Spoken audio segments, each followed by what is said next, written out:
Hey YouTube, it's Edition34, and I have your top 5 Cybernetic Revolution cards, plus 2 honorable mentions.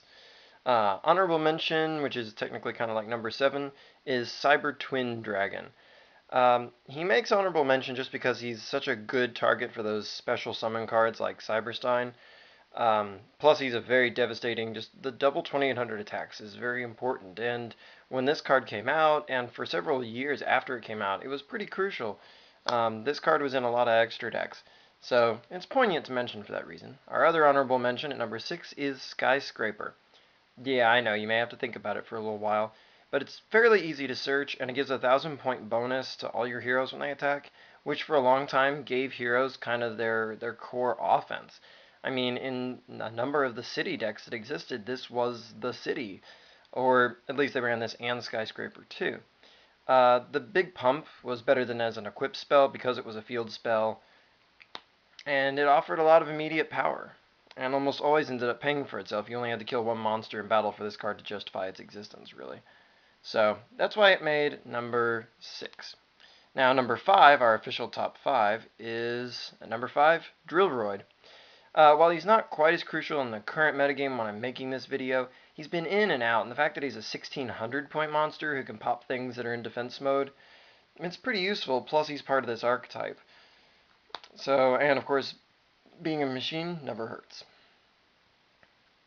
Ranking in at number 4, Magical Explosion. This was a number of combo decks kill card. It's been on the ban list for some time, well, not as a banned card, but as a limited card. And with good reason. It really packs a punch. It doesn't actually do anything to get rid of those spell cards in your grave, so you can theoretically flip several of them at once and do a great deal of damage. And any card that represents that much damage so easily, especially in combo decks, is very powerful and probably deserves to be limited. Ranking in at number 3 is System Down. Yu-Gi-Oh! Doesn't always have a whole lot of very big specific hate cards that hose certain things, but System Down is one of the few that we definitely have. This hates machines on a whole new level. For a paltry 1000 points, it's just a normal spell, which means you don't worry about, say, if it were a trap at getting MST to your end phase or something. This card not only banishes every machine on their field, but it also hits their graveyard, ruining even more potential strategies. And add on the fact that if you happen to be playing machines yourself, it only affects your opponent, means this card is that much more flexible that you don't have to worry about it getting all machines everywhere. It just gets rid of your opponent's stuff. It's a very potent side deck card, and it will always be a potent side deck card because there will always be machine decks. Ranking in at number 2, Miracle Fusion. It's not always been as powerful and as crucial as it is now because of the Omni Heroes, but more importantly, the reason this card makes the list as high as it does is because it's just a normal spell that virtually always gives you a very high quality monster in return, and almost always means card advantage as a result of that monster. Especially now that the Shining exists, that's that much more true. And because of that, Miracle Fusion, before and especially now, is a very potent singular card.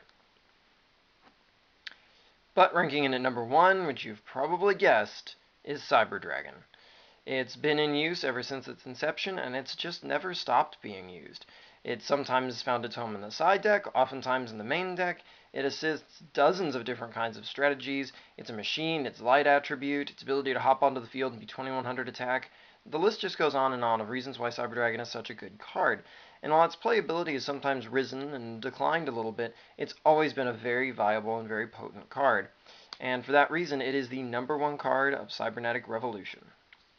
So, that's your top 5 plus a little extra for Cybernetic Revolution, and until next time, like, comment, subscribe, and check out my channel for more cool videos.